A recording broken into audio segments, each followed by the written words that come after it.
ભગવાન શિવ વિષયમાં પ્રશ્ન પૂછવામાં આવ્યો છે. શૌનકજી કહે છે, પ્રભુ બધા દેવતાઓની મૂર્તિ પૂજાય તો શિવની તો મૂર્તિ પણ પૂજાય અને શિવલિંગ પણ પૂજાય.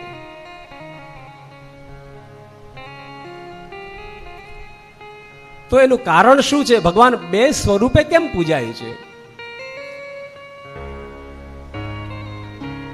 એટલે સુત પુરાણી વેદવ્યાસ મહર્ષિમાં જે કંઈ એમને ભણાયું છે એ બધું વાતો કરી રહ્યા છે. સાંભળીએ આપણને. હે ભક્તજનો, ભગવાન શંકર, શંભુ, શિવ આ બધા જે અલગ અલગ નામ છે ને એ એક જ તત્વ છે. એને ક્યારેય અલગ અલગ ન ગણો.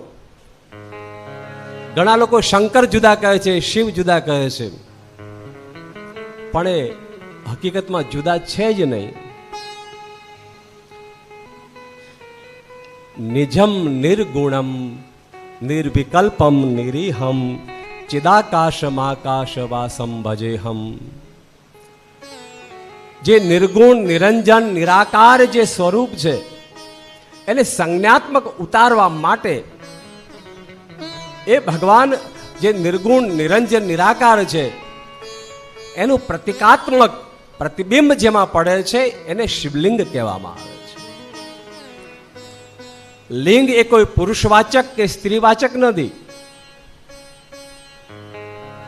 જે વ્યાકરણ ભણ્યા હશે એને ખબર હશે, કોઈ પણ પ્રકારનું વ્યાકરણ તમે ભણ્યા હો તો એમાં લિંગ ભેદ અથવા લિંગ બદલો એવા આપણે પરીક્ષામાં પ્રશ્નો પૂછ્યા હતા. તો લિંગ બદલવાનો અર્થ થાય પ્રતીક બદલો. સંજ્ઞાવાચક છે. મારા ભાઈ બહેનો, પ્રતીક બતાવવા માટે થઈને કે આ એના પ્રતીક છે, ભગવાન શિવ આ સ્વરૂપે છે, એના સ્વરૂપને બતાવવા માટે થઈ અને લિંગ સ્વરૂપ એનું કરવામાં આવ્યું છે. લિંગ એટલે બ્રહ્માંડ. લિંગ એટલે બ્રહ્માંડ. બ્રહ્માંડના આખા સ્વરૂપને તમે જોવા જાઓ તો એ લિંગ સ્વરૂપ છે.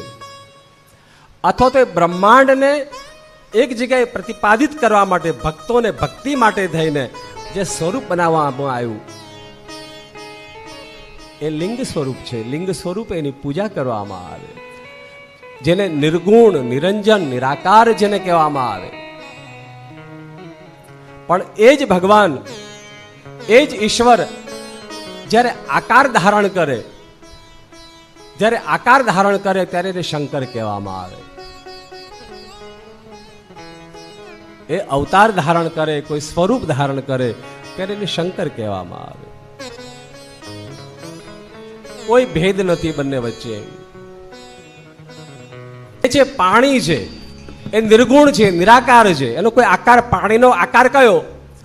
તો કે ગ્લાસમાં નાખો તો ગ્લાસ જેવો, અને કળશમાં નાખો તો કળશ જેવો, અને માટલામાં નાખો તો પાણીનો આકાર કેવો? તો કોઈ તમને પૂછે શિવ કેવા, તો કહી ન શકાય, કારણ કે શિવ એ જલ, એને એટલે જ કદાચ ભગવાન શિવજી ઉપર જળ વધારે ચડતું હોય છે, કારણ કે જલ તત્વ એમાં વધારે છે. એ દ્રવિત છે. ભગવાન કેવા છે? દ્રવિત છે. જેમ જીવ ભક્તની ભાવના, જૈસી જો ભાવના લાયા વૈસા હી વો ફલ પાયા. તમે જેવા ભાવથી ભગવાનને, શિવને ભજો એવું ભગવાનનું સ્વરૂપ નિર્માણ થાય. એવા ભગવાન તમારી સામે આવીને ઉભા રહે.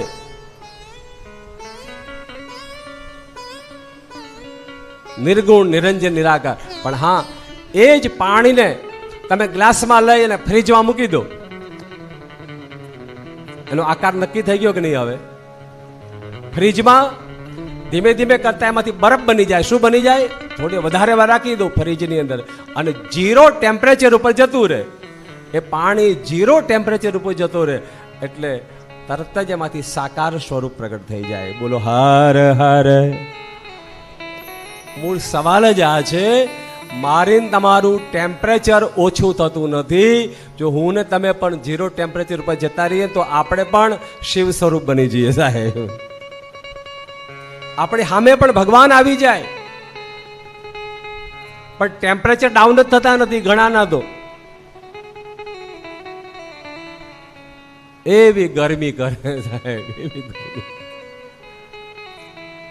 સવાલ જ આ છે ને, કામ, ક્રોધ અને લોભનું ટેમ્પરેચર ડાઉન કરો. અને જ્યારે જેના ટેમ્પરેચર ડાઉન થયા ને એની સામે ભગવાન પ્રત્યક્ષ આવીને ઉભા રહ્યા, એને ત્યાં પ્રભુ પ્રગટ થઈ ગયા. મીરાબાઈનું ટેમ્પરેચર ડાઉન થઈ ગયું.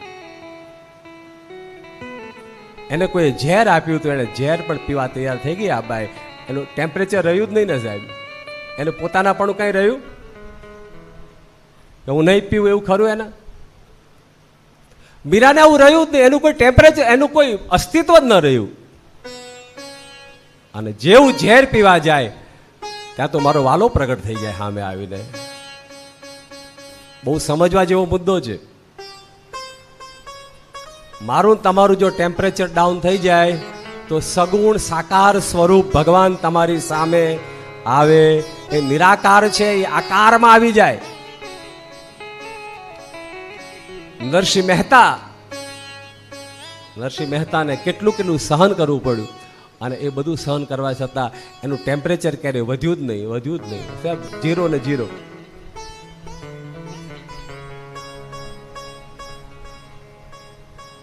નરસિંહ મહેતાની સામે મારા ઠાકોરજી નિર્ગુણ નિરંજન નિરાકાર સાકાર સ્વરૂપ લઈને પ્રગટ થઈ ગયા, કારણ કે ટેમ્પરેચર 0 થઈ ગયું. નિયમ છે 0 ટેમ્પરેચર થાય એટલે આકાર સ્વરૂપમાં આવવા મળે. અને જેમ જેમ ગરમ થતું જાય એમ વસ્તુ ઓગળતી જાય, છેવટે વાયુ થઈ જાય, અને વાયુમાંથી શૂન્ય પણ થઈ જાય.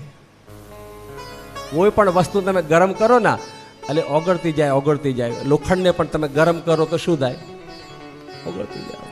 એ નિર્ગુણ નિરંજન નિરાકારમાં ઓગળતી જાય.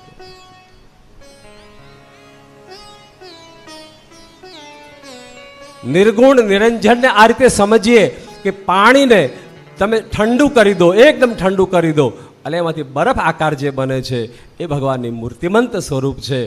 અને જ્યારે એમાં પાછી પીગળી જાય, પાછી ગરમી લાગવા મળે અને પાછું પાણી થઈ જાય, એ નિર્ગુણ નિરંજન નિરાકાર એ શિવ છે.